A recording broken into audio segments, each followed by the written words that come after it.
Alright, so this is a video I've been promising for a while.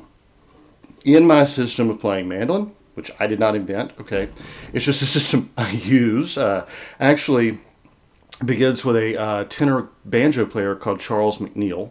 I think Jethro Burns' style was very similar. I don't know if he ever got one of the McNeil Method books that were written in the 20s, but it's an easy way to understand chords on the mandolin. Now, in bluegrass, we have some weird chords. All right, we have our chop chords. You know, that's one thing. When you're playing chord melodies on the banjo, those are not very useful. A chord is at its root, at its heart, and I'm using the word root in two different ways, 3 notes. A major chord is a 1, 3, 5. What does that mean? C, E, G.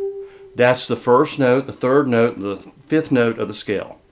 All right, so we've got 3 ways of playing this chord anywhere on the neck. We can play it with a C on top, with that open. Doesn't sound great, but we'll use those 2 notes certainly when we're playing melody. Okay, we can obviously also add that G note right here, but for the sake of discussion, let's put our C here. Now, let's put the E as the top note. So E, C, G. We can put the G note on the top. That's G, C, E, if I'm not mistaken. Yeah, that's right. Now that's on the bottom 3 strings. Let's do the same thing on top. Well, the first note of the C chord we come to on the first string is that same chord we just played here. So we're going to move this simple 3-note G chord to here. And we're back at these 2 with the G on top now.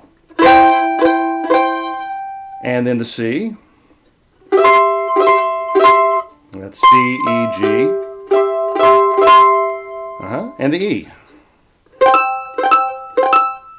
So, we have essentially 3 chord shapes.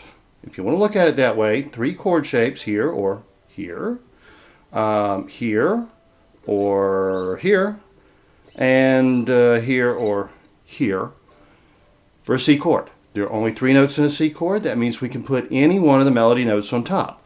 So when we're playing something in C, you know, we can add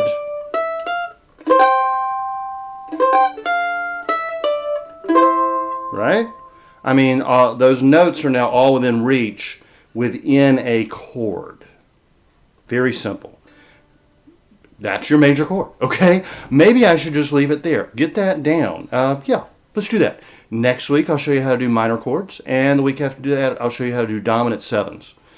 Once you get the dominant 7 down, every single chord you're going to play is just an alteration of 1 or 2 notes. Remember I told you how in the first video I ever did, Joe Pass said there are only 3 types of chords, majors, minors, and 7s? Well, because you play a dominant 7 chord, which you're familiar with because every single song in Western music has a dominant 7 chord in it. You know, you play your C chord, and you go to F, and then G, back to C. Our ear tells us go dominant 7 back to tonic, or back to the chord, the major, the chord the scale's named after, whatever, right? Okay, the C in this case. Move these all over the neck. I showed you how to play a C.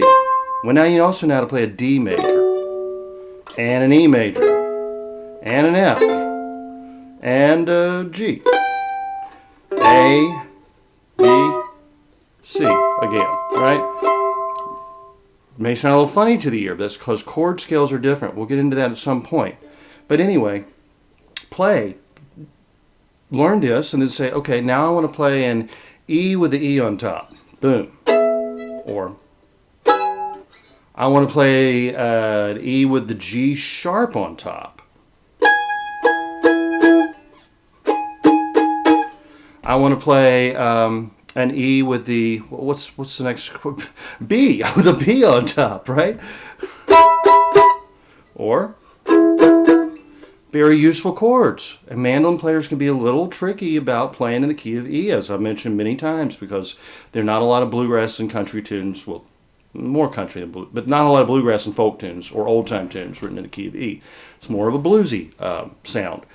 Once you get those three shapes down, and I'll show you again, like C, E, G, right?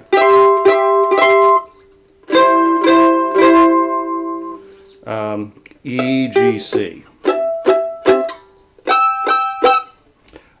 G, yeah, G, C, E. You can play that chord anywhere on the neck, okay? Do it with C, do it with D, do it with E flat. You know, you want to really freak out some bluegrass players. Start playing an E flat like Chuck Berry used to play it all the time. You can play Johnny B. Good on the mandolin in E flat.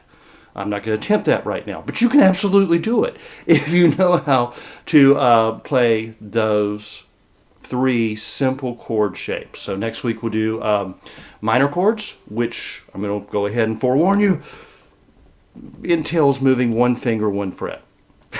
Seriously, you go from a C major to a C minor by moving one finger, and that's true in all three chord shapes.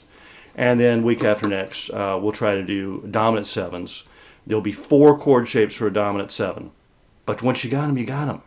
And you can play them as a 3-note chord or a 4-note chord, so it gives you total freedom. Remember I said I originally thought I would do a series called Mandolin Freedom or something like that. Horrible name. I never could come up with a good name for it. Mandolin Unlimited, Mandolin something. I have no idea. It's because once you get a few scales down, the main one being the chromatic scale, which is every note on the neck. All it matters is the next note you play to make it sound right in your head. You have pentatonic, your major, certainly the major scale. We build our chords out of the major scale, so you have to know the major scale. Let's go C, D, E, F, G, A, B, C. So 1, 2, 3, 4, 5, 6, 7, 8. And so when I say it's the 1, 3, 5, 1, 3, 5, C, E, G is a major chord. C, E flat, G is a minor chord. We'll get into that next week. But anyway, those little basic things will give you the freedom to play anything you want to play on the mandolin. Any genre, anything. I don't, except maybe rap. I don't know. I've never heard mandolin rap. I don't think I want to. But that's half of it. The other half is ear training. And we'll get into that when we get more into scales, because we're going to go C, D, E, F, G, A, B, C.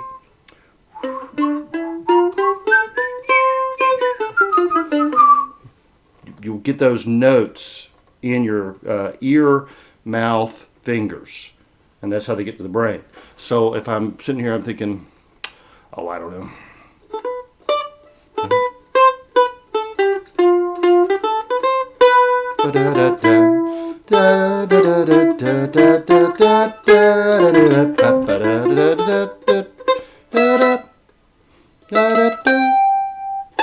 Maybe, I don't know.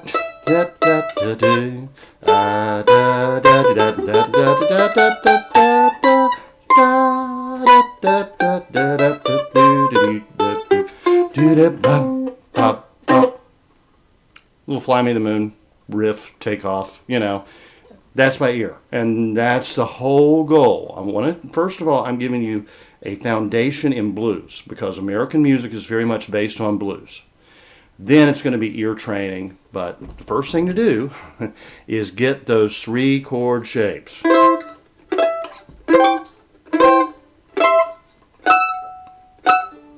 Yeah, it's just that simple. Whoops, I missed one.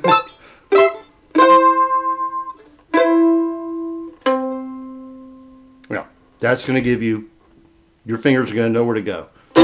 So anyway, y'all, have a good one. As always, email if you have any questions, and I'll talk to you next week.